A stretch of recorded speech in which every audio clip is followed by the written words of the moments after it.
Assalamualaikum warahmatullahi wabarakatuh.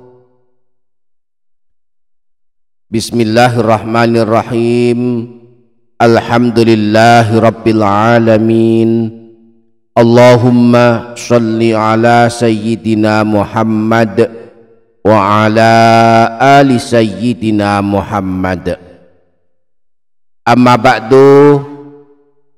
Para sahabat channel YouTube Doa 2 Menit, selain surah Yasin, surah Tabarok, dan surah Al-Waqi'ah, surah pilihan lainnya yang amat baik kalau kita amalkan setiap hari, kita baca setiap hari, khususnya di waktu-waktu istimewa seperti waktu maghrib, adalah surah Al-Baqarah.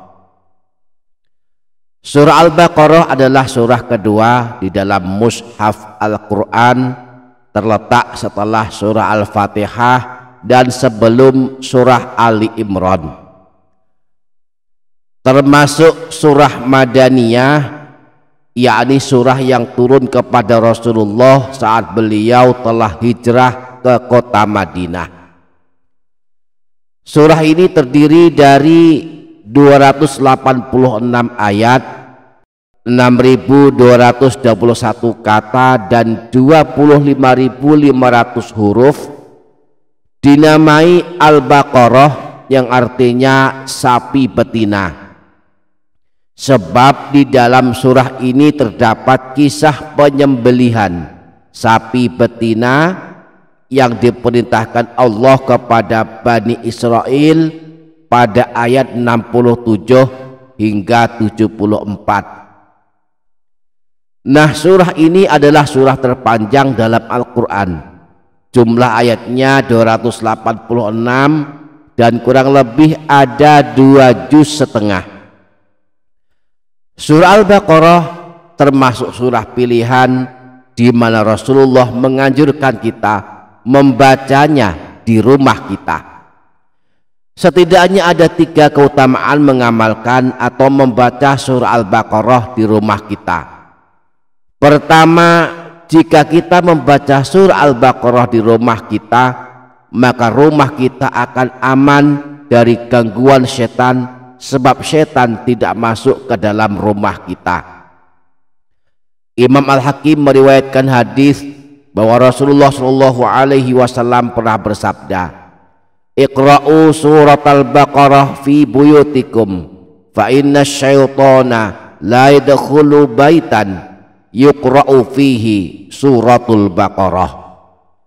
Bacalah surah Al-Baqarah di dalam rumah kalian, karena sesungguhnya setan tidak akan masuk sebuah rumah yang di dalamnya dibacakan surah Al-Baqarah.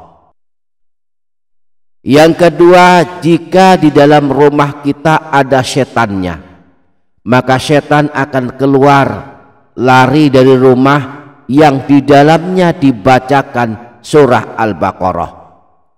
Imam Muslim meriwayatkan hadis dari Sayyidina Abu Hurairah bahwa Rasulullah SAW pernah bersabda, La taj'alu buyutakum maqabir, inna syaitana yanfiru minal baitil ladzi tuqra'u fihi suratul Baqarah.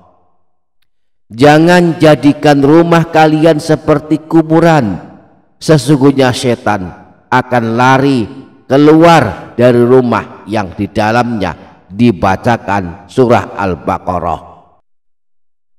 Yang ketiga, surah Al-Baqarah adalah surah penyelamat dan pemberi syafaat kelak pada hari kiamat, khususnya bagi yang membaca surah Al-Baqarah ini.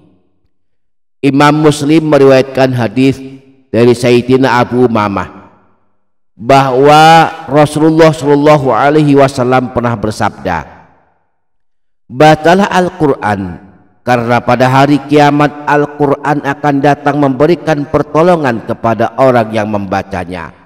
Bacalah 2 surah yang bersinar, yaitu surah Al-Baqarah dan surah Ali Imran. karena keduanya pada hari kiamat akan didatangkan dalam bentuk dua mendung atau awan, atau akan dijelmakan menjadi sekelompok burung yang membentangkan sayapnya untuk melindungi dan membela orang yang membacanya. Bacalah surah Al-Baqarah, sebab membacanya adalah keberkahan, meninggalkannya adalah kerugian, dan para ahli sihir tak akan mampu menembusnya. Nah, surah Al-Baqarah ini sangat baik kalau kita baca pada rentang waktu setelah sholat maghrib hingga masuk waktu isya, karena surah Al-Baqarah adalah surah terpanjang. Maka jika kita mampu, kita boleh dan sangat baik kalau membacanya dalam satu majelis. Artinya kita baca sampai selesai dalam satu waktu. Namun kita juga boleh membacanya secara bertahap. Surah Al-Baqarah ada sekitar 2 juz setengah. 1 juz ada 10 lembar. Jadi 2 juz setengah ada 25 lembar. Berarti pula surah Al-Baqarah ada 25 lembar. Kita baca setiap malam habis maghrib 5 lembar. Maka selama 5 malam telah selesai membaca surah Al-Baqarah. Alternatif lainnya agar di rumah kita bisa dibacakan surah Al-Baqarah, karena surah ini panjang dan barangkali kita tak sanggup membacanya sendiri, maka solusinya kita bisa membaginya dengan anggota keluarga lainnya. Jika dalam rumah kita ada 5 orang, maka 1 orang kebagian 5 lembar atau 10 halaman.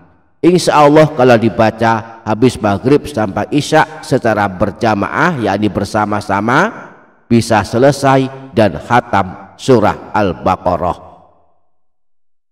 Demikian para sahabat, surah Al-Baqarah salah satu surah pilihan yang bisa kita amalkan setiap hari, khususnya di waktu maghrib hingga masuk waktu isya.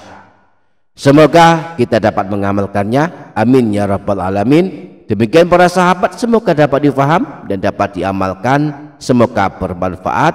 Wassalamualaikum warahmatullahi wabarakatuh.